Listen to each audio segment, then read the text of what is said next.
Bom dia, meu irmão, minha irmã. Bom dia, você da Primeira Igreja Batista em Belém de São Francisco. Estamos aqui ao vivo, para mais uma EBD. Deixe-me compartilhar aqui o link com os nossos irmãos.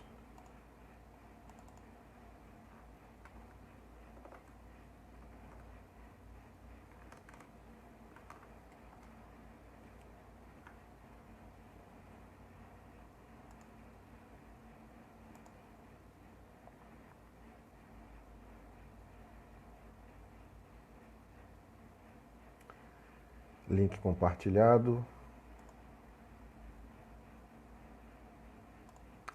Estamos aqui ao vivo com os irmãos. Aqui conosco já está a irmã Vilani, Deus te abençoe, minha irmã Cícera também conosco.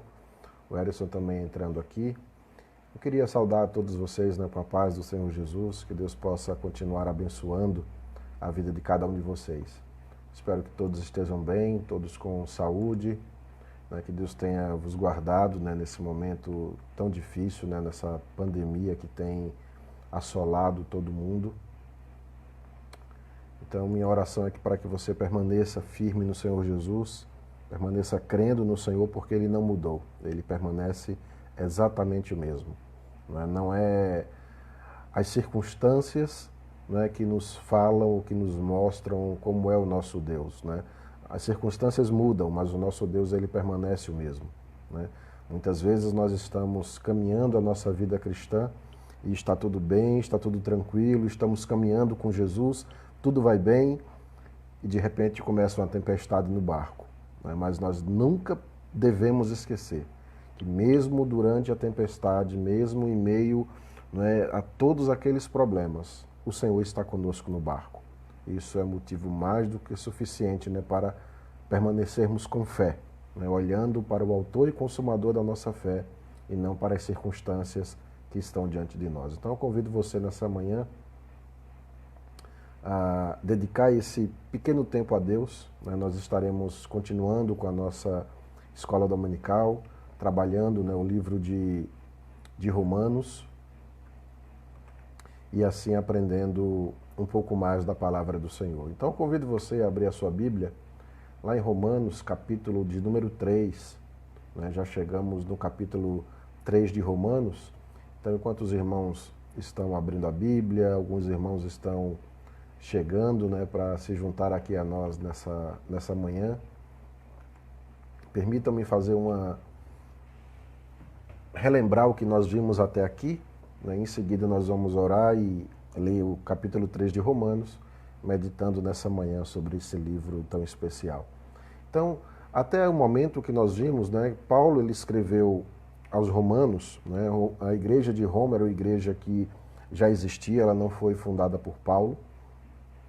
Alguns estudiosos acreditam que quem fundou a igreja de Roma foi alguém que esteve em Jerusalém no momento do Pentecostes, presenciou tudo aquilo ali, se converteu ao Evangelho, então ao retornar para Roma, iniciou ali um grupo de cristãos, proclamou a fé e também iniciou um grupo de cristãos, dando início assim a esta igreja. Paulo ele toma conhecimento dessa igreja, ele quer que o Evangelho se expanda por todo o Império Romano, e então ele faz ele tem esse desejo de, portanto, ir até a capital, de ir até Roma, e chegando em Roma, poder compartilhar do Evangelho com os irmãos, e não só compartilhar o Evangelho com os irmãos, mas fazer com que esses irmãos se tornem seus parceiros, se tornem seus companheiros e o ajudem a proclamar e a propagar o Evangelho até a Espanha. O objetivo último de Paulo era exatamente chegar à Espanha, que seria conhecido como os confins da terra naquele momento, quando você olha exatamente para o oeste, levando em consideração onde Paulo estava, e se dirigindo completamente para o oeste, ou seja, o ponto mais afastado ali é justamente a costa ali da Europa, onde você tem a Espanha, naquele momento ali como um local principal. Então, o desejo de Paulo é de levar o Evangelho até a Espanha, ou seja, expandindo o Evangelho também dentro do próprio Império Romano, e ele conta com os romanos de Roma, né, os cristãos de Roma, para poder levar a cabo esse intento, né? Paulo ele tem dois objetivos básicos que ele explica nessa carta, né? São duas teses básicas que ele explica ali. A primeira delas, ele vai nos dizer que o Evangelho é o poder de Deus para a salvação de todo aquele que crê, né? E dizendo isso, né, ele vai nos dizer também que o justo viverá por fé. Então, são essas duas doutrinas básicas que Paulo expande, né, na sua carta aos Romanos, que ele explica na sua carta aos Romanos. Então, nos primeiros capítulos, ele vai exatamente tratar de desenvolver, né, esses dois grandes temas, né, de que o Evangelho é o poder de Deus para a salvação, e aí vem a pergunta-chave, né? Salvação de quê? Do que o Evangelho nos salva? Né? O que é, da verdade, esse Evangelho? O que significa viver por fé?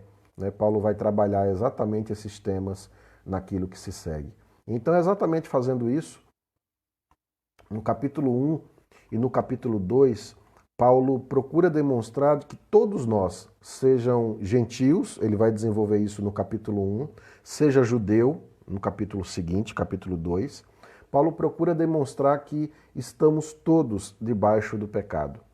O gentio porque, mesmo Deus tendo se revelado a ele através da natureza, mesmo tendo a lei da sua própria consciência, mesmo tendo a certeza de que Deus existe, ele não glorifica a Deus como tal.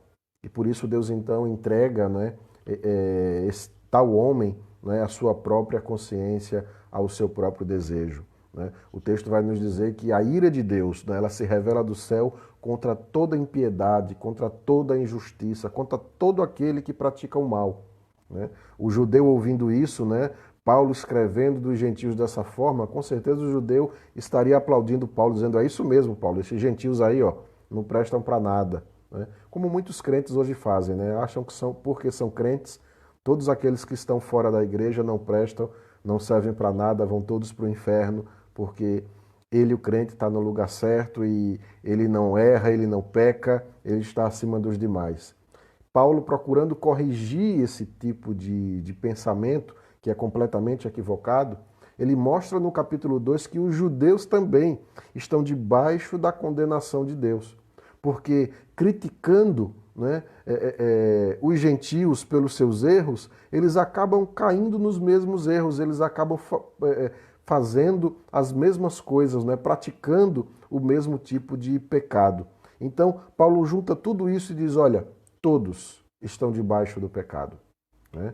Todos. Embora o judeu tenha uma certa vantagem, né, porque ele recebeu a revelação de Deus. Né? O judeu recebeu primeiramente a revelação de Deus. O judeu, Deus se revelou a esse povo, Deus deu a lei a esse povo, Deus, através de Moisés, explicou a vontade dele para esse povo.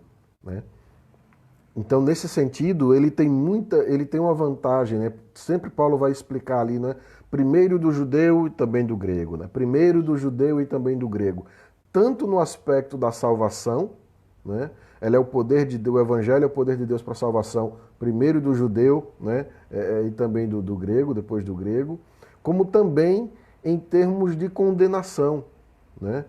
Como o judeu foi o primeiro a receber essa revelação e ele conhece a vontade de Deus, né, o castigo dele é muito maior, a pena dele é muito maior nesse sentido. Né? O pecado dele se torna maior porque a ele foi dada essa revelação e ele não agiu de acordo com essa revelação que lhe foi dada. Né? Então, capítulo 1, capítulo 2, Paulo procura demonstrar que todos, não importa a religião, não importa a raça, né, todo ser humano está debaixo do pecado. E ele vai desenvolver ainda esse tema aqui no capítulo 3, quando ele trata algumas objeções. Né? O capítulo 3 ele é construído de uma forma de perguntas e respostas. Né? Paulo ele trabalha aqui, ele se utiliza de um recurso literário, né? De um recurso estilístico. A gente dá um nome para isso aqui, chama diatribe. Diatribe essa técnica argumentativa, né? Esse recurso literário que você utiliza, onde você conversa com um oponente imaginário, né? Você cria esse oponente, você conversa com ele, e é justamente nesse diálogo com esse oponente imaginário que você expõe a sua tese, que você explica melhor o que você está tentando dizer. Né? Então, nesse diálogo, né, nesse jogo de perguntas e respostas, Paulo tenta minimizar ou esclarecer as possíveis dúvidas que os seus leitores teriam. Então, olha que interessante, é como se Paulo pensasse assim: olha, eu vou falar do Evangelho, eu vou falar da justiça de Deus, eu vou falar que todos estão debaixo da condenação do pecado, e quando eu estiver falando isso, é óbvio que vão surgir perguntas. As pessoas vão perguntar: mas peraí, como é que é isso? Peraí, eu não entendi isso direito. Mas peraí, então você está querendo dizer que é assim? Né? Então Paulo, já prevendo a essas perguntas, né, prevendo essas questões, ele constrói o capítulo 3, utilizando-se dessa técnica argumentativa, e ele vai então trabalhar perguntas e respostas, que seriam as perguntas que, segundo Paulo, estariam por trás dos seus ouvintes. Né? O que os seus ouvintes perguntariam ao ouvir Paulo falando dessa forma? Então o próprio Paulo responde a essas objeções, a essas perguntas, para esclarecer melhor o seu tema de que o Evangelho é o poder de Deus e de que nós somos salvos mediante a fé. Amém? Então, vamos, já que vocês já estão aí com as vossas Bíblias abertas, né, vamos orar ao Senhor, pedir que Ele nos abençoe e iniciar então o nosso capítulo 3. Pai, nós queremos te louvar e te agradecer por essa manhã, Senhor. Obrigado por estar em tua presença, obrigado por esse dia tão belo que se inicia. Nós queremos te agradecer por tua graça, por tua fidelidade, ó Deus, por cada um de nós. Eu quero te louvar pelos meus irmãos da Primeira Igreja Batista em Belém do São Francisco, por todos os amigos e irmãos que, através desse canal, estão nos assistindo ou irão nos assistir. E eu peço a tua bênção, ó Deus, sobre nossas vidas nessa manhã. Que tu possa nos iluminar, Senhor, que tu possas abrir o nosso coração, o nosso entendimento para compreendermos a tua palavra, para compreendermos as tuas verdades. Usa-nos como teu instrumento, ó Deus, para que através da tua palavra todos possamos ser edificados nessa manhã. Vem falar conosco, Senhor, é o que nós te pedimos em nome de Jesus. Amém. Amém. Então, abramos a nossa Bíblia em Romanos capítulo 3. Vários irmãos já estão aqui, né, conosco. Entrou também aqui a Joyce, a Adailde, a irmã Adriana, Cleidiane, Jolinda, o Jonas, o irmão Vanderli, já estão aqui conosco para juntos iniciarmos essa EBD. Então, irmãos, Romanos capítulo de número 3, né, Paulo termina falando dos judeus, que também são indesculpáveis, né? E então, obviamente, surge a pergunta: olha, se eu sou judeu, né, o receptáculo das promessas de Deus, né, o povo de Deus, né, os descendentes de Abraão, aqueles que são circuncidados devido à aliança, né? Então, se eu sou judeu e também estou debaixo do pecado, também estou condenado, qual a diferença? Né? Qual a vantagem de ser judeu? Hoje a gente perguntaria, né? Então, se eu sou crente, faço parte de uma igreja evangélica, né? E a Bíblia está dizendo que todos estão condenados, tanto crente como não crente, né? Todos estão debaixo do pecado porque todos pecam. Então, qual a vantagem em tudo isso? Né? Paulo vai esclarecer, né, e responder a essa objeção através do capítulo 3. E ele começa assim: qual é, pois, a vantagem do judeu? Ou qual a utilidade da circuncisão? Essa é a objeção, a pergunta, né? E aí o próprio Paulo responde: muita, sob todos os aspectos. Principalmente porque aos judeus foram confiados os oráculos de Deus. E então se pergunta: e daí? Né? Se alguns não creram, a incredulidade deles virá desfazer a fidelidade de Deus? Paulo responde: de maneira nenhuma. Seja Deus verdadeiro e mentiroso todo homem, segundo está escrito, para seres justificado nas tuas palavras e venha a vencer quando fores julgado. Mas, se a nossa injustiça traz a lume a justiça de Deus, que diremos? Porventura, será Deus injusto por aplicar a sua ira? Falo como homem. Certo que não. Do contrário, como julgará Deus o mundo? E se por causa da minha mentira fica em relevo a verdade de Deus para a sua glória, por que sou eu ainda condenado como pecador? E por que não dizemos, como alguns caluniosamente afirmam que o fazemos, pratiquemos males para que venham bens? A condenação destes é justa.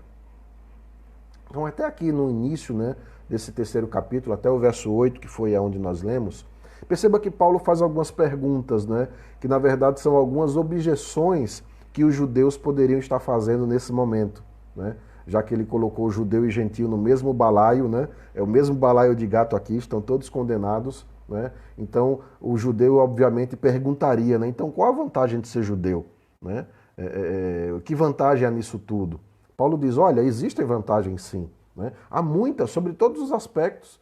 E a principal dela é porque aos judeus, a vocês, foram confiados os oráculos de Deus, ou seja, a vontade de Deus foi revelada para vocês. Né? O conhecimento de Deus foi transmitido a vocês. Vocês têm conhecimento da vontade de Deus. Vocês têm conhecimento das obras de Deus. Vocês sabem quem Deus é. E isso já é uma grande vantagem, né? Isso já amplia demais a vantagem que vocês têm. Vocês são privilegiados por causa disso. É o que Paulo nos diz aqui. E aí então, vem uma outra pergunta. Mas peraí, então se todos nós estamos em vantagens, entendi. Mas se muitos de nossos irmãos judeus erraram, pecaram, se desvirtuaram do caminho, foram infiéis quanto à aliança entre Deus e o povo de Deus, o povo de Israel, o povo judeu, né? Então, se alguns não creram, se alguns falharam, essa incredulidade ela vai desfazer a fidelidade de Deus? E a resposta de Paulo, né, é exatamente de maneira nenhuma. Né? Mesmo o homem sendo infiel, mesmo o povo de Israel permanecendo infiel, quebrando a promessa, Deus permanece fiel à sua palavra. Deus continua sendo verdadeiro, né? E mentiroso todo homem. Aí ele cita exatamente aqui as escrituras, né, que se encontra lá no Salmo 51:4, né? Para seres justificado nas tuas palavras e venha a vencer quando fores julgado. Ou seja, Paulo demonstra de que Deus, né, sempre será verdadeiro. Deus sempre julgará com justiça. E, acima de tudo, Deus permanecerá fiel às suas promessas, né, fiel à sua aliança. Né? É isso que Paulo nos traz aqui nesse momento. E aí, então, vem a pergunta, né?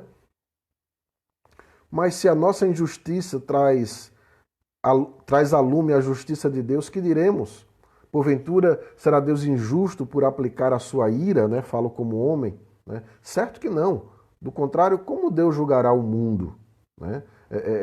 Basicamente, o argumento que Paulo está colocando aqui é de que Deus, ele julgará o mundo sim. Né? Deus permanecerá justo. Né? É exatamente porque ele é juiz, né? É exatamente porque ele é santo, é exatamente porque ele é Deus que ele julgará todas essas coisas. Né? Nós não podemos se esquecer dessa verdade, de que Deus julgará todo o mal, Deus julgará todo o pecado, Deus julgará tudo aquilo que o homem fez de mal. Lembram lá do início do capítulo 1, né? A ira de Deus se revela contra todos aqueles que praticam a impiedade, contra todos aqueles que pecaram. Deus julgará o mundo. Essa é uma verdade que a gente não pode esquecer.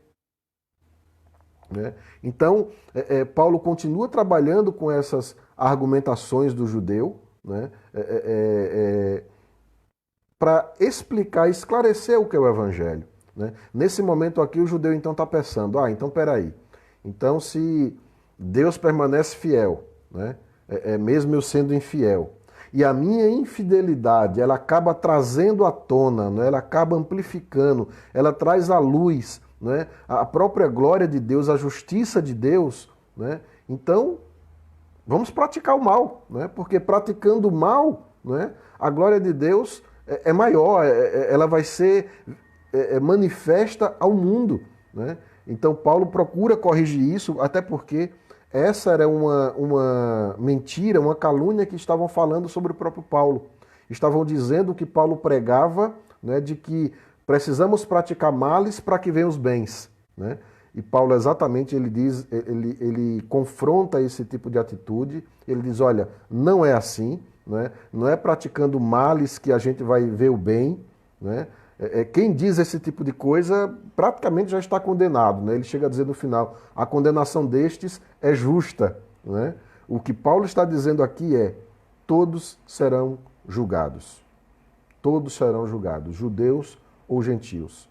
Né? Seja o gentio com a sua lei da consciência e com aquilo que ele percebe na natureza, com a manifestação que Deus dá a ele através da natureza, seja o judeu que recebeu a lei, que tem conhecimento da lei, que conhece a vontade de Deus e que a eles foram entregues os oráculos de Deus. Ambos, judeus e gentios, né, são inculpáveis diante de Deus e Deus os julgará por todas essas coisas.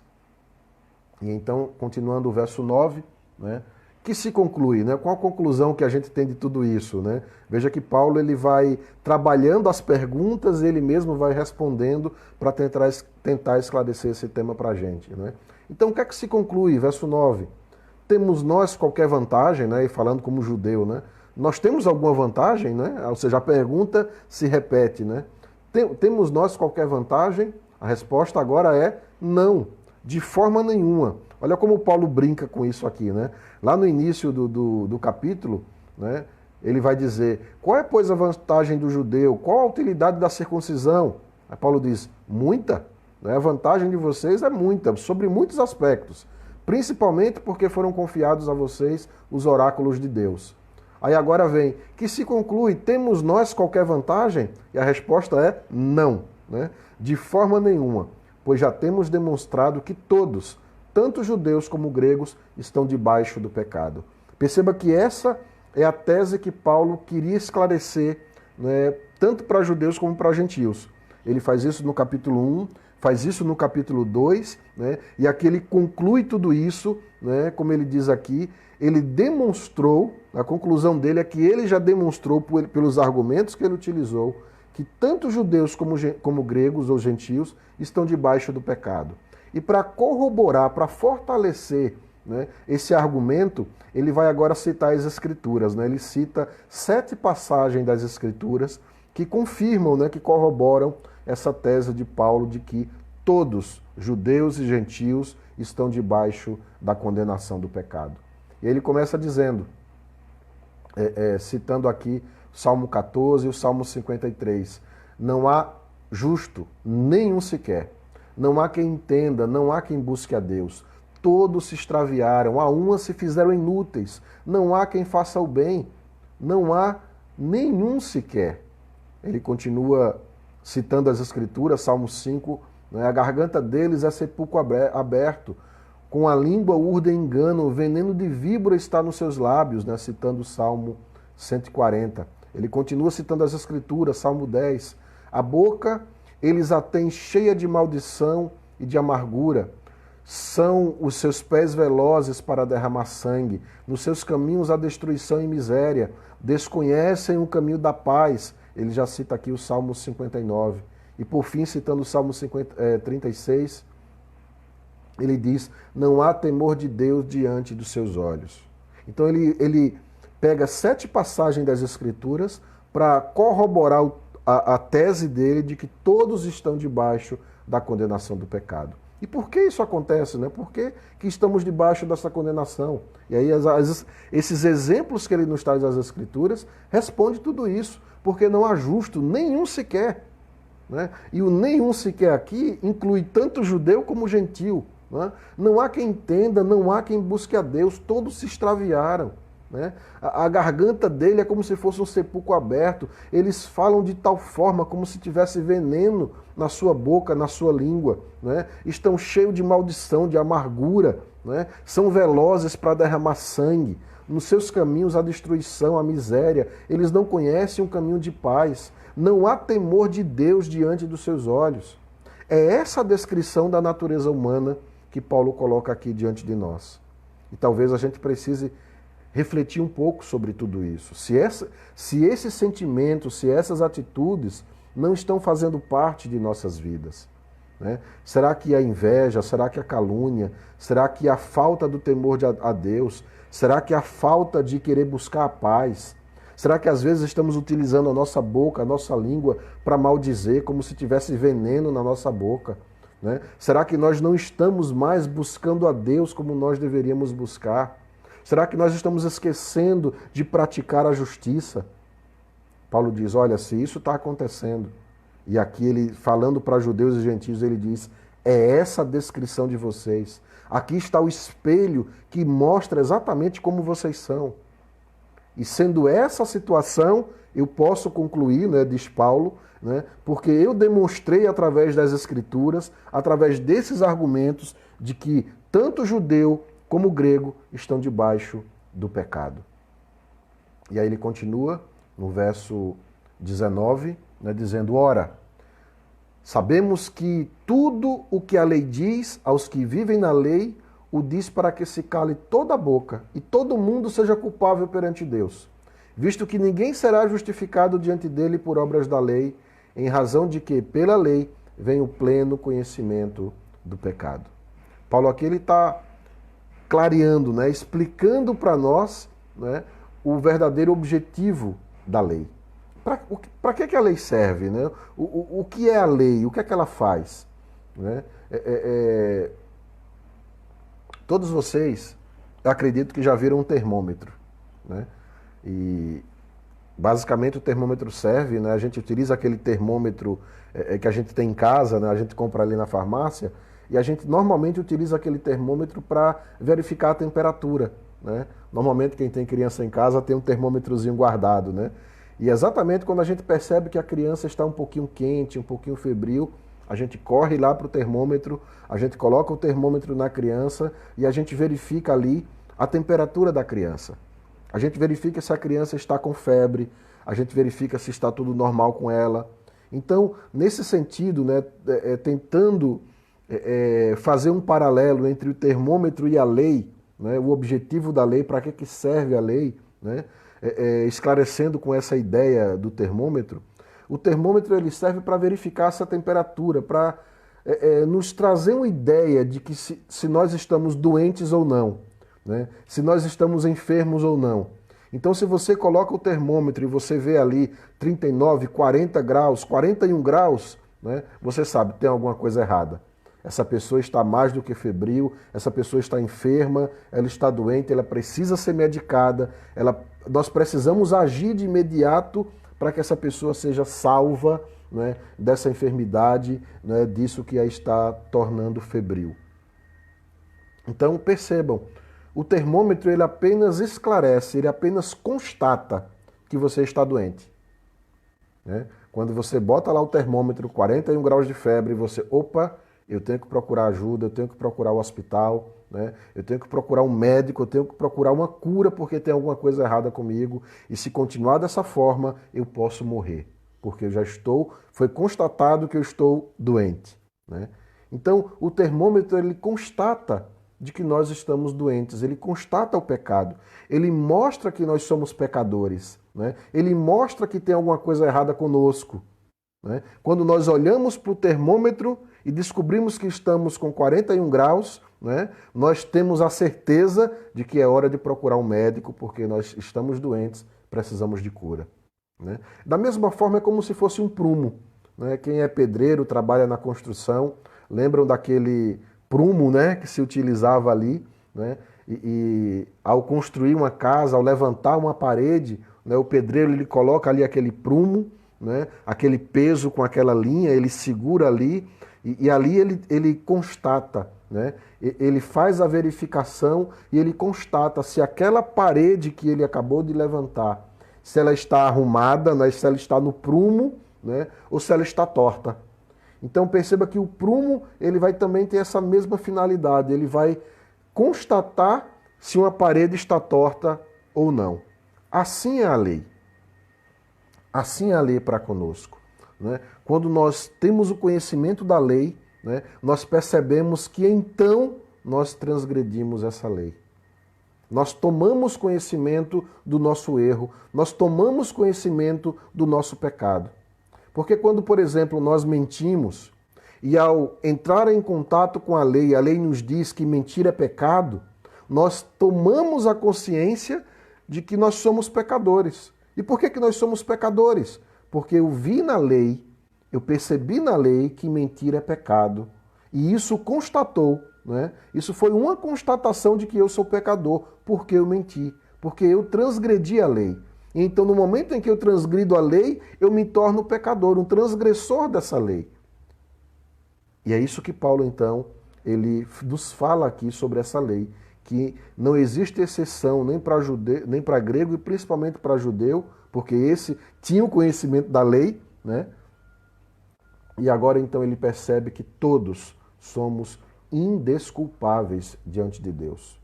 Todos são culpados diante de Deus. E por quê? Porque todos transgrediram a lei. E aí ele continua dizendo agora no verso 21, a parte final, né, do capítulo 3, mas agora, sem lei, se manifestou a justiça de Deus, testemunhada pela lei e pelos profetas. Justiça de Deus mediante a fé em Jesus Cristo, para todos e sobre todos os que creem, porque não há distinção. Todos pecaram e carecem da glória de Deus. Paulo aqui ele começa a desenvolver o tema do Evangelho, ele começa a apresentar para nós, a desenvolver para nós o tema da justificação pela fé, né? Porque ele começa exatamente trabalhando aqui, ó, verso 21. Mas agora, ou seja, ele vai fazer uma oposição, um contraste. E qual é o contraste? Ao povo judeu, antigamente, foi dado a lei, né? E por essa lei eles tomaram conhecimento do pecado, eles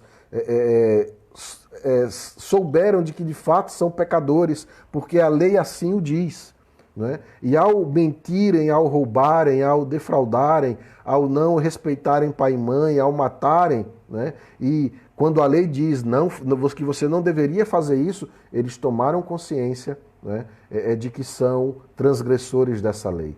Então, o texto nos diz, né, mas agora, sem lei, se manifestou a justiça de Deus. A justiça de Deus vai se manifestar agora sem lei, de uma outra forma. Essa mesma justiça de Deus, que é sem lei, ela foi testemunhada pela lei e pelos profetas. O que é que Paulo está dizendo aqui? De que esse Jesus Cristo, que vai ser a justiça de Deus, né, o justo e o justificador de todo aquele que crê, essa justiça de Deus chamada Jesus Cristo, o Evangelho, né, essa justiça de Deus, ela já foi profetizada, ela já foi falada, né, esclarecida tanto na lei como nos profetas. E aqui lei e profeta é uma forma de você falar o Antigo Testamento, né? Em outras palavras, o que Paulo está dizendo aqui é de que essa justificação pela fé, esse Evangelho, esse Jesus Cristo que nos traz essa justificação pela fé, né, ele já foi profetizado na lei e nos profetas, né? A lei e os profetas falavam sobre isso, ou seja, já apontavam para esse dia, né, em que a justiça de Deus seria revelada, não através das tábuas, né, da lei, dos 10 mandamentos, mas seria a própria justiça de Deus seria encarnada e seria revelada a todo homem. Por isso que ele diz sem lei, porque não é mais pelos 10 mandamentos, né? É de uma outra forma. E isso já foi profetizado, isso já foi falado pelos pais, pelos profetas, pelos patriarcas, né? Lei e profetas, isso já foi profetizado no Antigo Testamento. E aí ele vai esclarecer que justiça é essa, né, que foi manifestada sem lei. Verso 22, a justiça de Deus mediante a fé em Jesus Cristo, para todos, e não só para todos, mas sobre todos os que creem.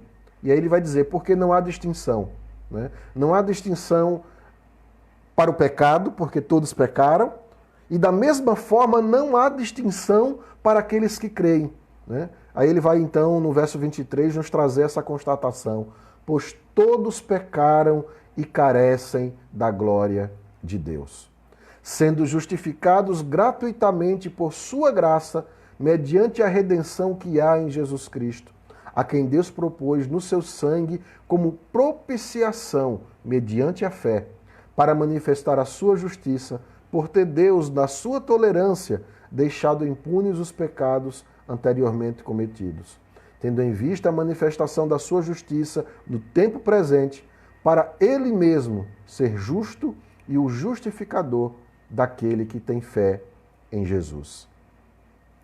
Paulo aqui ele apresenta o tema da justificação pela fé. Ele nos mostra que a lei ela não consegue nos curar, né? A lei não consegue nos justificar. Nesse sentido, a lei ela tem apenas um único propósito, um único objetivo: mostrar que eu sou pecador. Ela esclarece que eu sou pecador. Né? É através da lei que eu tenho a consciência do pecado, que eu tenho a consciência de que preciso de um Salvador, de que eu tenho a consciência de que eu estou debaixo da condenação do pecado porque eu transgredi a lei de Deus. Então, esse é o objetivo da lei, me fazer consciente do meu pecado. Mas perceba, assim como o termômetro, ele apenas constata que nós estamos com febre, né? Mas o termômetro ele não nos cura. O termômetro ele não nos dá o remédio para a febre, ele apenas mostra que nós estamos com febre e que nós precisamos do remédio, e que nós precisamos da cura, que nós precisamos do Salvador. Da mesma forma, a lei. Né? A lei nos diz que nós somos pecadores. A lei nos diz que nós estamos debaixo da condenação do pecado, mas a lei em si, ela não tem o poder de nos curar. A lei em si, ela não nos dá o remédio, ela apenas nos aponta o caminho para o remédio. Ela apenas nos mostra o caminho que nós devemos seguir, para que nós possamos então encontrar a cura. E Paulo nos mostra aqui nesse texto, ele apresenta aqui nesse texto que essa cura, ela não vem através da lei, porque a lei aponta o caminho, né? Mas ela não nos dá a cura. A cura vem através dessa justificação pela fé. E aqui Paulo ele usa um termo, veja o verso 25, né? Verso 24 ele vai dizer que nós somos justificados de graça, né? Gratuitamente, pela graça de Deus, mediante a redenção que há em Jesus Cristo. Ou seja, é Ele que nos redime. Né? E quem é esse Jesus? Jesus, aí vem o verso 25, é aquele que Deus propôs no seu sangue como propiciação mediante a fé. Propiciação. Essa palavra é importante. Porque o judeu ele vai entender isso muito bem. Né? A propiciação nos faz lembrar, faz o judeu lembrar, né, exatamente lá da Arca do Concerto. Vai lembrar do tabernáculo, né? Vai lembrar que Deus deu a Moisés a ordem de construir o tabernáculo, que dentro do tabernáculo tinha alguns elementos, tinha alguns objetos, né, que tinham um valor e significado muito especial para o povo judeu. Vai lembrar que lá no tabernáculo tinha duas seções, né, o lugar santo e o lugar santíssimo, e que dentro do lugar santíssimo estava a Arca da Aliança, a arca que representava a presença de Deus. A arca que era, para o judeu, né, daquela época, para o hebreu daquela época, uma prova de que Deus estava com ele. Né? E ali na arca, né, a gente lembra que no dia, naquele grande dia da expiação, no dia em que se fazia expiação pelo pecado de toda a nação de Israel, né, o sacerdote, uma vez por ano, ele entrava no lugar santíssimo, ele trazia o sangue do animal que havia sido sacrificado em holocausto e ele aspergia, ele derramava o sangue sobre a Arca da Aliança. Nessa Arca da Aliança estava uma tampa, né? E essa tampa servia para proteção. E era ali que era derramado esse sangue. A ideia era que dentro da arca, ali na arca, estava a glória de Deus. E ninguém podia olhar para a glória de Deus, ninguém poderia ver a Deus face a face. Então, essa tampa ela serve como uma proteção, né? Para que a glória de Deus não fulminasse o homem, né? Não acabassem com o homem por causa do pecado entrando na presença de um Deus santo.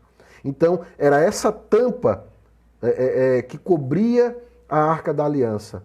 Essa tampa era chamada exatamente do propiciatório.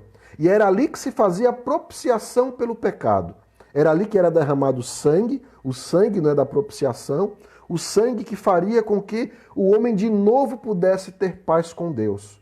Como é que isso funcionava, para a gente ter uma ideia? Imaginem duas pessoas que brigam, duas pessoas que discutem. Uma ofende a outra. E porque uma ofendeu a outra, elas se tornaram agora inimigas. porque houve a ofensa, né? Houve o dano, houve o dolo, né? Então, quando você ofende alguém, né, você tem agora, vocês são inimigos, e você tem aquele que é ofendido, né, e aquele que foi o ofensor. E agora eles estão em inimizade um com o outro. E o que é preciso para fazer a paz? É preciso exatamente essa oferta. É preciso que alguém tome a iniciativa e traga uma oferta de paz, né, para que aquela inimizade seja desfeita, né, e a paz se estabeleça.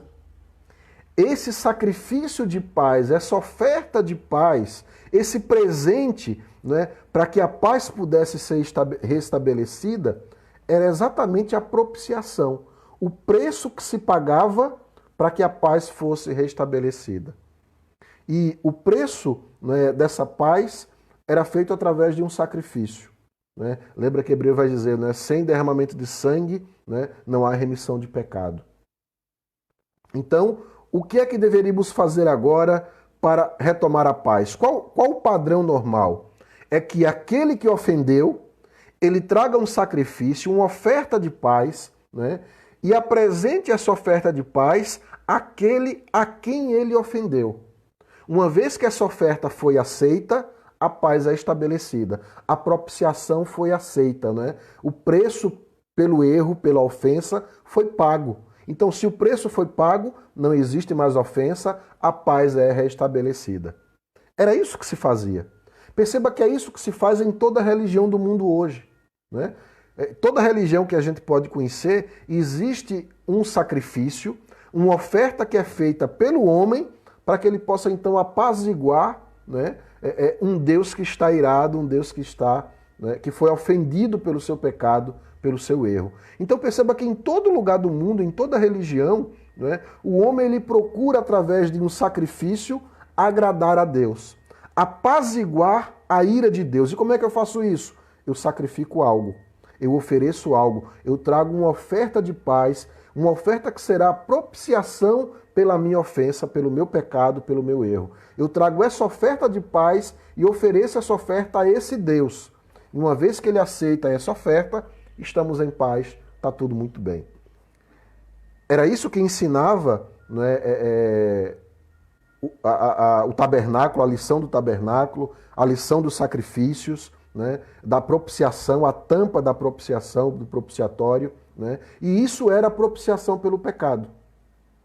O homem sacrificava e dava esse sacrifício, essa oferta, como um presente de paz para recuperar a paz perdida, porque o homem ofendeu a Deus.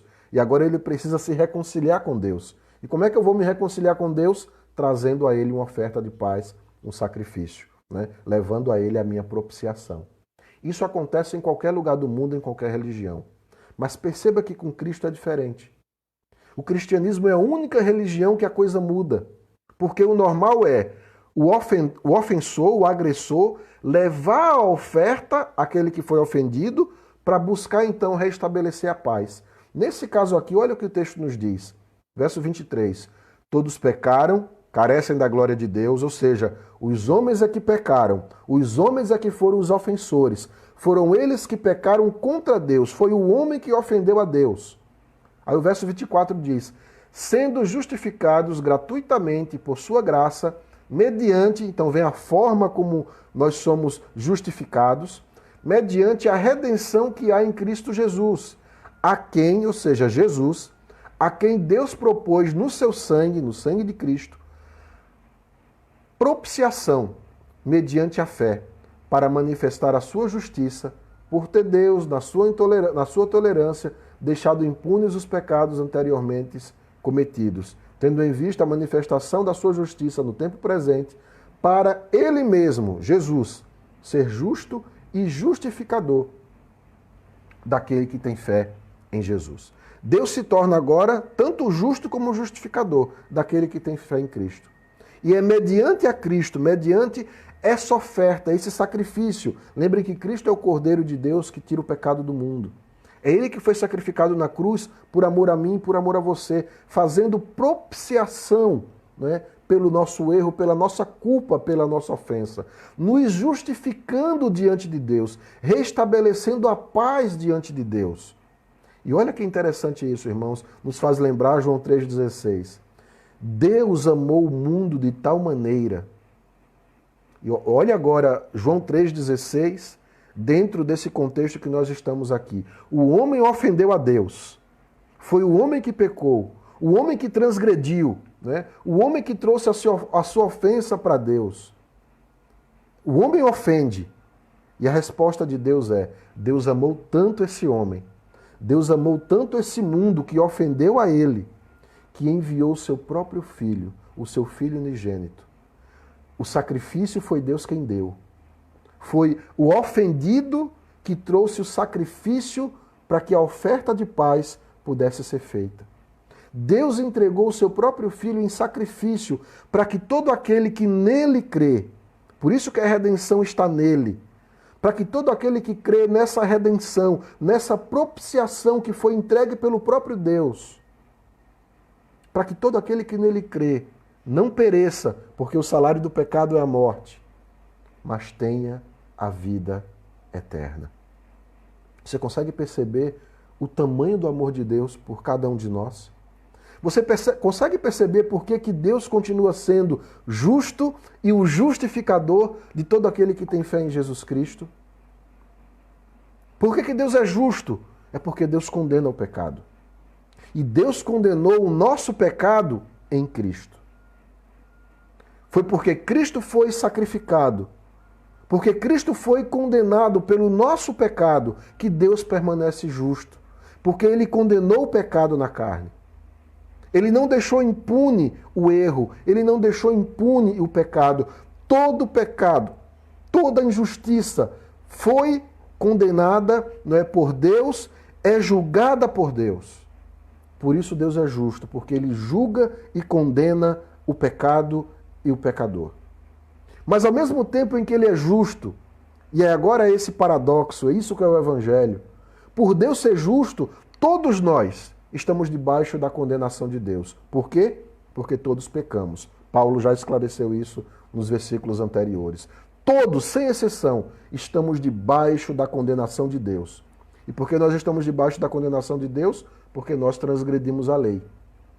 Se transgredimos a lei, somos transgressores da lei, somos pecadores. E se Deus é justo, se Deus existe e Ele é justo, Ele tem a obrigação, o dever moral de nos condenar. Ele não pode passar a mão na nossa cabeça. Ele não pode dizer, eu te perdoo e está tudo bem. Não. Tem que haver a condenação pelo pecado. O pecado tem que ser condenado. O preço, a ofensa, a propiciação pelo pecado, ela tem que ser feita para que exista paz. O sacrifício tem que ser feito. E agora, quem paga esse sacrifício? Quem paga essa fiança? É o próprio Deus ao enviar seu Filho, Jesus Cristo, como propiciação, como redenção, né, para o nosso pecado, pelo nosso pecado. E ao fazer isso, ao entregar o seu Filho na cruz, fazer com que ele pague a pena que deveria ser minha, fazer com que ele pague o preço que deveria ser o preço pelo meu pecado. Ao fazer isso, ele se torna não apenas justo, mas também o justificador. Porque em Cristo, uma vez que Cristo paga o preço pelo meu pecado, eu não tenho mais débito para com Deus. Eu estou justificado diante de Deus. O preço, o sacrifício, não é, pelo pecado, aquela propiciação, ela foi aceita por aquele que foi ofendido. E se o preço, a oferta de paz, o valor por aquela ofensa foi aceito, não existe mais ofensa. Portanto, a paz é reestabelecida. Eu estou de novo em paz com Deus.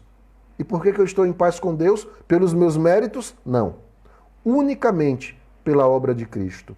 Unicamente pelo sacrifício de Cristo ali na cruz do Calvário. Então perceba que em Cristo, pelo sacrifício de Cristo, Deus é ao mesmo tempo justo, porque Ele pune o pecado, e o justificador das nossas vidas. Porque agora o preço do meu pecado já foi pago em Cristo e eu me torno agora justificado, eu sou declarado justo diante de Deus. Você consegue entender o tamanho do amor e da graça de Deus por minha vida e por sua vida. Ele sacrificou o seu próprio filho. Foi a maior prova de amor que ele deu por cada um de nós. E perceba como Deus aqui, ele muda esse conceito do mundo. Um mundo que quer trazer uma oferta para tentar aplacar a ira de Deus. Um mundo que tenta sacrificar algo para tentar diminuir o seu peso, a sua culpa, o seu pecado. Eu tenho certeza que você já tentou agir assim. Eu tenho certeza que dentro de você existe esse senso de auto-justificação. Você quer se auto-justificar diante de Deus. Quando você pratica algum erro, algum crime, quando você faz algo de errado, você tenta automaticamente compensar fazendo alguma coisa boa, para tentar compensar, equilibrar o seu erro. E você acha que assim você está justificado do seu erro. Meu irmão, minha irmã, lê do engano. Esse é o engano que todos nós caímos e somos tentados a cair. O engano da auto-justificação. O engano de achar que fazendo algo bom, eu vou cobrir o mal que eu já fiz. Quer ver como isso é errado? Quer ver como isso não funciona nem mesmo entre nós humanos, né? Quanto mais diante de Deus, um Deus que é justo e santo. Cometa uma multa de trânsito, por exemplo. Né? Cometa um crime de trânsito, uma transgressão do Código de Trânsito. Né? Passe por um sinal vermelho, por exemplo. E ali você vai ser flagrado por alguma câmera que vai registrar a tua transgressão. Ali também existe um guarda de trânsito que vai servir como uma testemunha a mais, né? E você vai ser parado em seguida numa blitz, porque estava logo à frente do sinal de trânsito, e o carro é parado, e então o oficial vem e diz, olha, você acabou de passar o sinal vermelho, nós temos a prova, que é o vídeo, né, a câmera que está ali, ela comprova que você passou ali, nós temos o agente de trânsito que também comprova isso, e nós queremos agora aqui a tua identidade, mostra aí teus documentos, e você mostra, confere que você é você mesmo, não há mais como escapar, você é um transgressor da lei, você foi pego em flagrante, você agora tem que pagar por esse crime, pagar por essa transgressão da lei. E aí você vai recorrer. Você quer recorrer dessa multa, você quer recorrer dessa transgressão da lei. E a justificativa que você vai dar para o juiz de que você não deveria ser punido por esse ato, por essa transgressão, é de que você tem 20 anos, né, como motorista, você já tem uma habilitação há 20 anos e nesses 20 anos você nunca cometeu uma única infração. Você sempre foi um excelente motorista. Você nunca passou um sinal vermelho, você nunca excedeu o limite de velocidade. Você é um cidadão perfeito, um motorista exemplar. Essa foi a única vez que você transgrediu a lei de trânsito. Essa é a sua justificativa para que você possa se livrar da transgressão da lei. A pergunta é, o juiz vai aceitar essa sua justificativa? Vai adiantar você dizer que você teve uma vida inteira de retidão, mas que você tropeçou em um só ponto da lei? Acho que você já sabe a resposta, né? Tiago também vai dizer isso pra gente. Ele vai dizer, se você tropeça em um só ponto da lei, você é transgressor de toda a lei. Porque basta uma transgressão contra Deus para que você se torne culpado. Basta uma transgressão, cometer um crime no nosso Código Penal, para que você se torne culpado. E não adianta você trazer como justificativa os teus atos bondosos. Não adianta você trazer como justificativa, não, mas eu sou uma pessoa boa. Não adianta você dizer, como muitos dizem aí, não, eu não bebo, não fumo, né? Então tá tudo bem. Deus há de olhar para o meu coração. Não, mas eu fiz isso lá no passado, agora eu mudei, agora eu sou diferente. Percebe que não é oferecendo um sacrifício a Deus, não é tentando se justificar diante de Deus que você vai se livrar da culpa. A culpa ela permanece aí. E o pecado ele nos traz esse senso de culpa. Né? Quando um namorado, quando um esposo, né, ele comete algum tipo de transgressão contra a sua namorada, contra a sua esposa, quando ele pisa na bola, né, é comum ele tentar se justificar com um remédio, com um perfume, com um chocolate, com um presente. Né? Olha como isso está enraizado, né, na nossa vida. Quando a gente faz alguma coisa errada, a gente tenta sempre compensar, trazendo o quê? Uma oferta, né? Trazendo um presente, trazendo um sacrifício, né, para tentar diminuir a nossa culpa. Mas assim como não adianta você levar um presente para o juiz, né, para tentar minimizar o teu crime, isso é considerado suborno, né, e você pode até ter sua pena agravada, da mesma forma é diante de Deus. Não adianta praticar atos de justiça para tentar se ver livre dos atos de transgressão que você já cometeu. Paulo provou, todos nós estamos debaixo da condenação do pecado. E não há nada agora que você possa fazer para mudar isso. Não há obras da lei que você possa fazer para mudar isso. Não adianta você distribuir cestas básicas para mudar isso. Não adianta você tentar ajudar os pobres e necessitados para você tentar mudar isso. Não adianta você tentar fazer essas outras coisas como um sacrifício, como uma compensação, né, dos teus erros para tentar mudar isso. Você não vai mudar isso diante de Deus porque você é um transgressor da lei. Você é um pecador. E se Deus é justo, e Ele é justo, Ele precisa condenar o teu erro. Ele precisa condenar essa sua transgressão. E a gente vai descobrir de que o salário do pecado é a morte. Percebe então por que todos nós estamos condenados? É isso que Paulo vem desenvolvendo na sua carta. É isso que Paulo quer nos mostrar.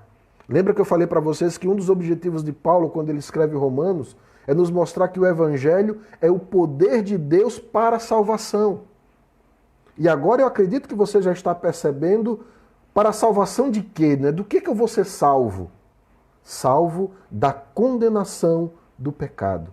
Salvo da transgressão, não é, que você cometeu perante Deus. E como é que eu vou ser salvo? Como é que eu posso ser salvo? Ah, é só trazer uma oferta, é só fazer um sacrifício para o meu Deus e então eu vou ser salvo? Paulo está dizendo que não. Não é dessa forma que você será justificado.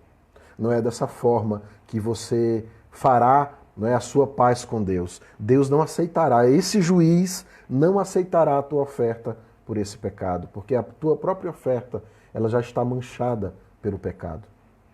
Ela não vai conseguir cobrir o erro que você cometeu.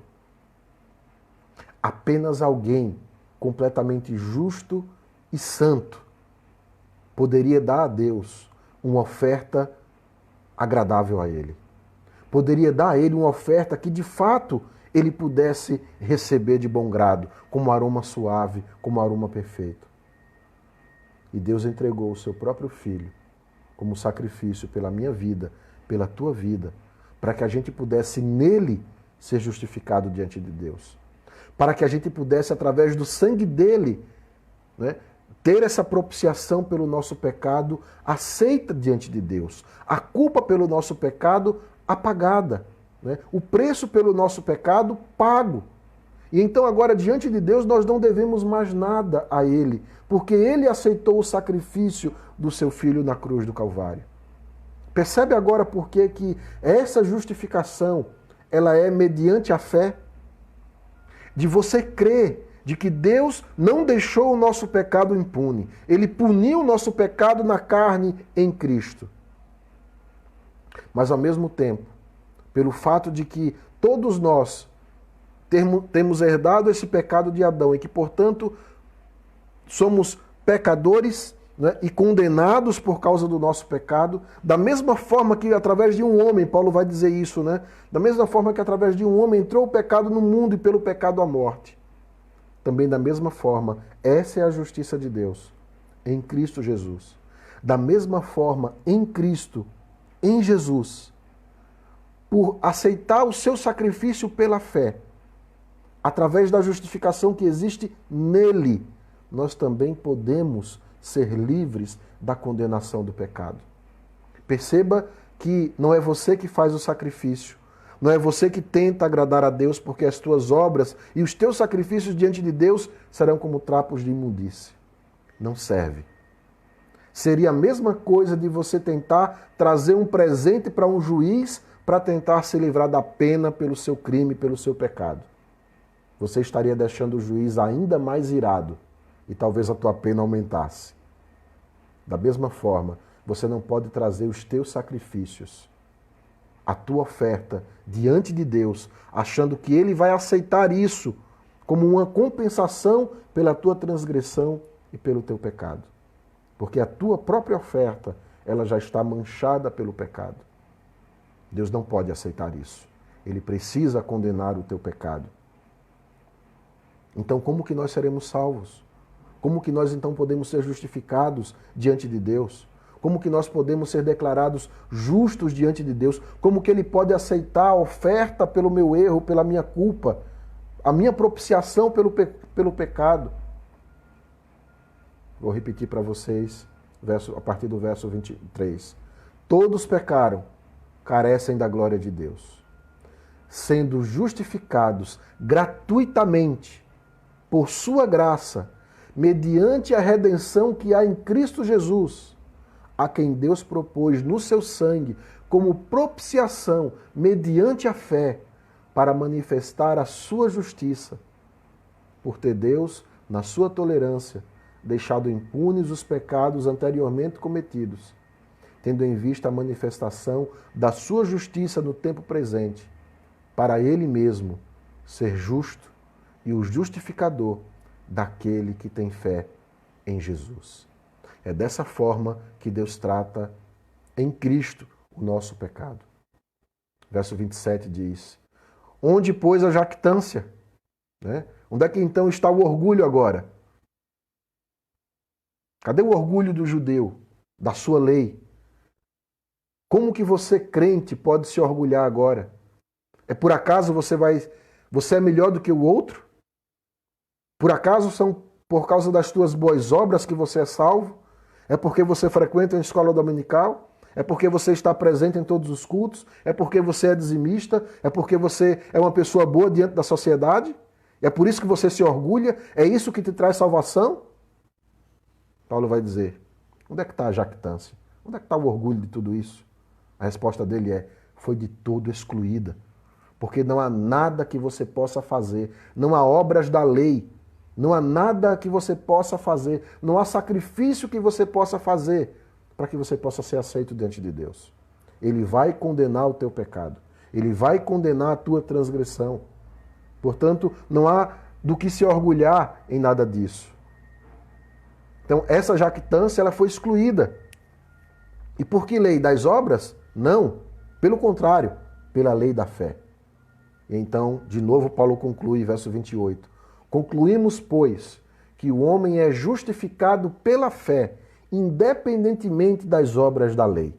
É apenas pela fé, não é por aquilo que você pode fazer. Não é pela sua autojustificação. É apenas pela fé. Não adianta você ser uma pessoa boa. Não adianta você tentar compensar os teus erros fazendo coisas boas, ajudando o próximo, distribuindo cesta básica, acolhendo o órfão, a viúvo necessitado. Não é através dessas coisas que você vai compensar o teu erro. Não é pelas obras da lei, é pela fé. Verso 29 diz, é porventura Deus somente dos judeus? Não é também dos gentios? Sim, também dos gentios. Visto que Deus é um só, o qual justificará por fé o circunciso e mediante a fé o incircunciso. Anulamos, pois, a lei pela fé? Não, de maneira nenhuma. Antes, confirmamos a lei. Qual o argumento final de Paulo? Qual a conclusão que Paulo nos traz de tudo isso? Ele então nos diz basicamente o seguinte, para aquele judeu que se achava orgulhoso de que cumprindo a lei ele seria justificado diante de Deus, Paulo provou de que a sua justificação não significa nada. Ele não conseguirá se justificar diante de Deus pelas obras da lei. Porque a lei só vai fazer com que ele se apresente e se torne cada vez mais pecador. só vai demonstrar, mostrar, provar para ele de que ele é um pecador de fato, de que ele é um transgressor da lei. E se ele é um transgressor da lei, não adianta ele agora praticar as obras da lei para tentar ser justificado diante da lei que já o condenou. Portanto, não existe orgulho. Todo orgulho de achar que porque eu cumpro a lei eu sou salvo, porque eu sou uma pessoa boa eu vou para o céu, esse orgulho não funciona. Você é um transgressor da lei, você está condenado, né, debaixo da condenação do pecado, porque o pecado que você cometeu leva você para a morte. Então, todo orgulho é excluído. E é pela lei, pelas obras da lei? Paulo diz não, pela fé. E aí a conclusão dele é de que ninguém é justificado mediante obras da lei, né? Mas pela fé, independentemente das obras da lei. E essa fé, ela é apenas para os gentios? Paulo vai dizer, não. Porventura Deus é Deus apenas dos gentios? Ou Deus é Deus de todos? Ora, se existe um único Deus, e esse Deus é o que criou todas as coisas, inclusive o homem como um todo, é o mesmo Deus para todos. Portanto, Deus não é apenas o Deus do judeu, Deus também é o Deus do judeu e do gentio. E então, tanto o judeu como o gentio, já que a salvação é a mesma, a maneira de você se apresentar diante de Deus é a mesma, ou seja, fé no sacrifício de Jesus, é a única forma de você ser justificado pelo seu erro. Então isso vale tanto para o judeu como para o gentio. Tanto para o judeu como para mim e para você hoje. Por quê? Porque Deus vai justificar pela fé tanto o crente, né, o judeu, como aquele que era considerado descrente, o gentio. E finalizando, ele faz a última pergunta. Então a lei não serve de nada. Anulamos então a lei pela fé. E de novo Paulo responde, não, de forma nenhuma, vocês estão entendendo errado. Nós não podemos anular a lei pela fé. Pelo contrário, pela fé nós confirmamos a lei. Porque a lei diz que sem derramamento de sangue não há remissão pelo pecado. Mas essa mesma lei também nos diz, né, de que é através desse sangue que há remissão pelo pecado. E é, portanto, através da remissão que existe no sangue de Jesus que o nosso pecado pode ser perdoado diante de Deus. É a lei quem diz isso. Então perceba que a lei não é anulada, pelo contrário, ela é confirmada quando quando Deus usa conosco nessa justificação através da fé. Perceba que é a fé que confirma a lei. A lei que, primeiramente, nos mostra que nós somos pecadores, e que, portanto, nós estamos condenados pelo pecado, né? Condenados pelos nossos erros, mas então, através da fé, essa mesma lei que nos condena, é ela que aponta o caminho da salvação. E agora, então, essa lei é confirmada como, de fato, sendo uma lei verdadeira, uma lei real, que pune o pecado, mas que também, através do sacrifício, ela aceita o pagamento pelo pecado. Ela aceita essa propiciação pelo pecado. E então, portanto, Deus, né, por meio de Cristo, Ele é justo e o justificador daquele que tem fé no sacrifício redentivo do seu Filho. É disso que o Evangelho nos salva. É por isso que o Evangelho é o poder de Deus para a salvação de quem? Daquele que pratica as boas obras? Daquele que distribui cesta básica? Daquele que procura ajudar o próximo? Não. Nada disso, né, vai compensar o pecado que você já cometeu. Você não vai poder dizer para o juiz, eu faço coisas boas para justificar as minhas coisas más. Essa desculpa não serve. O Evangelho é o poder de Deus, não porque você pratica as obras da lei, mas ele é o poder de Deus para todo aquele que crê. Todo aquele que crê. É mediante a fé, da justificação pela fé, que nós somos salvos da ira de Deus.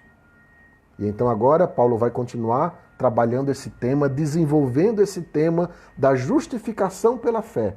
E ele vai demonstrar no capítulo 4 exemplo dos nossos patriarcas, de como eles foram salvos, não pela lei, não pela justificação através da lei, né? Não por autojustificação, mas através da justificação pela fé. Esse é o tema do capítulo 4, né? Que nós, permitindo Deus, estudaremos na próxima semana. Amém? Eu agradeço a Deus pela sua vida, eu espero que você tenha entendido. Falando aqui pelo Facebook, né, ao vivo, a gente não tem como interagir, né, com vocês. Eu não tenho como olhar no olho de vocês para saber se vocês estão entendendo ou não, né, o que está sendo dito. Mas eu oro a Deus, né, para que o Espírito Santo possa fazer aquilo que eu não pude fazer. Ele possa, de fato, abrir o teu coração, abrir a tua mente, para que você possa entender essas verdades. E uma vez entendendo essas verdades, você possa crer e também ser salvo. Amém? Que Deus abençoe a sua vida, que você tenha um dia abençoado na presença do Senhor. Eu quero agradecer aqui aos nossos irmãos que estão conosco, né, que participaram desse momento aqui junto conosco. Eu vou falar aqui os nomes daqueles que se apresentaram. Eu sei que tem muita gente que assiste, mas que não comenta, e aí eu não sei como saber se você está assistindo ou não, né? Mas para você que nos assiste, que Deus possa abençoar a tua vida de uma forma muito especial, né? E para vocês que, além de assistir, fizeram um comentário, né, participaram aqui conosco, né?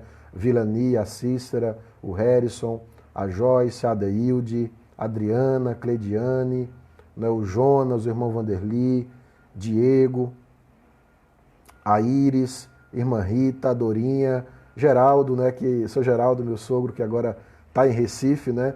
Até então ele tinha sempre participado, né, dessas lives aqui em casa, né, até a semana passada, mas agora ele já retornou para Recife, né, para sua casa. Que Deus possa te abençoar aí, Geraldo, Marli, né, a toda a nossa família que se encontra aí em Recife, a Deilde também aqui conosco. Meus irmãos, que Deus abençoe a vida de vocês, que vocês tenham uma semana abençoada em Cristo Jesus.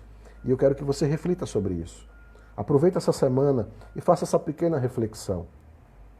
Que sacrifício eu posso dar para Deus para justificar o meu erro? Eu acredito que Paulo conseguiu comprovar aqui nessa carta de que todos nós pecamos. E se nós pecamos e existe um Deus que é santo e justo, esse Deus tem que condenar o meu erro, ele tem que condenar o meu pecado. Eu preciso, né, pagar o preço pelo meu pecado, e esse preço é a condenação, e segundo a Bíblia, o salário do pecado é a morte. Portanto, eu estou condenado à morte por causa da minha transgressão, por causa do meu erro. O que eu posso fazer para me ver livre disso? Que ato de justiça eu posso praticar para compensar o meu pecado? Que presente eu posso dar para Deus para tentar agradá-lo a ponto de ele esquecer, né, ou apagar a minha culpa? Ora, se eu fizesse isso, ele deixaria de ser Deus, porque ele não seria mais justo, ele não seria mais santo. Mas ele é justo e santo. Então isso significa que para mim não há mais esperança. Eu estou condenado pelo pecado que eu cometi. Eu preciso ter essa consciência do pecado. Eu preciso ter essa consciência de que eu sou pecador, de que não há nada que eu possa fazer para me ver livre da condenação do pecado e que, portanto, só existe uma única forma. Alguém precisa me salvar, porque eu não consigo me salvar por mim mesmo. Eu não consigo me auto-justificar. Não importa quantas cestas básicas eu distribua, não importa quantas pessoas eu ajude, não importa que tipo de vida eu viva daqui por diante. Eu não tenho como me auto-justificar. Eu já estou condenado e isso é uma questão de tempo. Para que, de fato, a condenação em si, ela venha sobre minha vida. Porque um dia, todos nós compareceremos diante do tribunal de Deus. E aí, naquele dia, o justo juiz, ele condenará e executará a pena em relação ao meu pecado. Percebe que, fazendo essa reflexão, sendo sincero consigo mesmo, a gente vai chegar a essa conclusão que é a que Paulo chega nessa carta. Todos pecaram e carecem da glória de Deus. Todos pecamos e precisamos de um Salvador, porque nós mesmos não podemos nos salvar. É disso que o Evangelho nos salva. É dessa perdição que o Evangelho nos livra. E como é que faz isso? Pela justiça que existe, não em nós, mas em Deus. Pela justiça daquele que nunca transgrediu a lei. Pela justiça daquele que é sem pecado. E por ser sem pecado, ele pode se apresentar diante de Deus. E ele pode pagar o preço pelo meu pecado e pelo seu pecado. E pagando o preço pelo meu pecado, pelo seu pecado, Deus pode então ser justo e justificador de todo aquele que crê em Jesus. Porque agora, quando Deus olhar para mim, eu que criei, eu que aceitei a justificação de Cristo mediante a fé, quando Ele olha para mim, Ele vai perceber que o preço pela minha culpa, pelo meu pecado, já foi pago na vida daquele que é sem pecado. E Ele aceitou essa oferta. Ele aceitou esse sacrifício. Então agora, ao olhar para mim, Deus me considera justo. A paz com Deus é restabelecida mediante o sacrifício e a oferta que foi paga lá na cruz por Cristo Jesus. Eu quero que você medite nisso nessa semana. E próximo domingo, permitindo Deus, nós estaremos continuando com o capítulo 4, demonstrando na prática como funciona essa justificação pela fé. Como que eu posso ser justificado pela fé? Como que isso é exemplificado na lei? Como que Abraão foi justificado através da fé? Paulo vai desenvolver isso no capítulo 4, que nós estaremos lendo, permitindo Deus, na próxima semana. Pastor Eliabe também está aqui conosco. Deus te abençoe, Pastor Eliabe, família. Saudade de você, meu irmão. Que você possa continuar recebendo de Deus muita força, saúde e sabedoria para continuar o teu ministério no Senhor Jesus. Amém? Meus queridos, um abraço grande. Que Deus possa te abençoar e até a próxima semana, se Deus assim nos permitir. Deus te abençoe.